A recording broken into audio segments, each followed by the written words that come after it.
Apakah kalian pernah terkena masalah karena tidak bisa mengendalikan amarah? Misalnya, karena marah, kalian pernah ngomongin hal yang gak ngeenakin sama orang. Atau ngebuat hal yang lo sesalkan setelahnya. Atau kalian pernah nyakitin orang terdekat karena amarah kalian.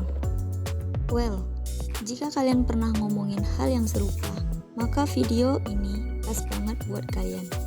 Di video ini, kami bakal ngejelasin bagaimana cara mengontrol emosi agar amarah terkendali. Oke, sebelumnya jangan lupa like, comment, and subscribe ya guys. Cara mengontrol emosi. 1. Menyadari dampak yang bisa ditimbulkan. Sebelum meluapkan emosi, pikirkan terlebih dahulu dampak yang bisa ditimbulkan. Cara mengungkapkan emosi yang tidak tepat dapat berpengaruh terhadap hubungan dengan orang lain, menimbulkan konflik hingga masalah pada fisik maupun mental kita. 2. Bertujuan untuk mengendalikan, bukan meredam.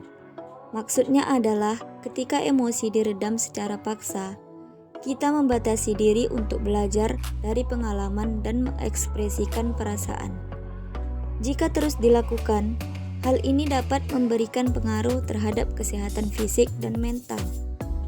Masalah kesehatan yang dapat muncul saat kita meredam emosi secara paksa antara lain. Pertama, kegelisahan. Yang kedua, depresi. Yang ketiga, gangguan tidur. Yang keempat, otot tegang dan nyeri. Yang kelima, kecanduan terhadap obat-obat tertentu. 3. Mengidentifikasi apa yang dirasakan. Melakukan identifikasi atas suasana hati dapat berpengaruh terhadap bagaimana cara kita mengontrol emosi.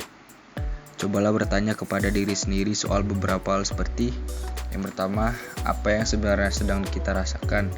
Yang kedua, apa yang membuat kita merasakan hal tersebut? Yang ketiga, apakah ada penjelasan masuk akal atas situasi yang sedang kita alami? 4. Apa yang hendak dilakukan untuk melampiaskan perasaan? 5. Apa ada cara yang bisa kita lakukan untuk mengatasi situasi tersebut? Dengan mempertimbangkan hal tersebut, reaksi yang sebelumnya menggebu-gebu tentunya akan menjadi beda. Meskipun terlihat sulit dilakukan, cobalah berlatih melakukan supaya terbiasa. 4. Menerima keadaan. Menerima situasi yang sedang terjadi dapat membantu kita dalam mengontrol emosi. Cobalah untuk berkata pada diri sendiri bahwa situasi yang tengah kita alami bukanlah masalah besar. Menerima emosi dapat memberikan kepuasan tersendiri dalam hidup dan mengurangi risiko mengalami gejala kesehatan mental. 5. Menarik nafas dalam. Mengambil nafas dalam memang tidak menghilangkan emosi, namun cara ini dapat membuat kita menjadi lebih tenang. Saat pikiran menjadi tenang, kesalahan dalam pengambilan keputusan akibat emosi tentunya akan menjadi berkurang. Untuk melakukan cara ini, tarik nafas menggunakan diafragma. Tahan selama 3 detik, kemudian dikeluarkan secara perlahan. 6. Ketahui kapan harus mengeluarkan emosi. Meluapkan emosi dengan cara menangis maupun berteriak merupakan hal yang wajar untuk dilakukan. Cara-cara tersebut dinilai dapat membantu meredakan amarah yang ada dalam diri. Meski begitu, kamu harus memerhatikan situasi di sekitar sebelum meluapkan emosi.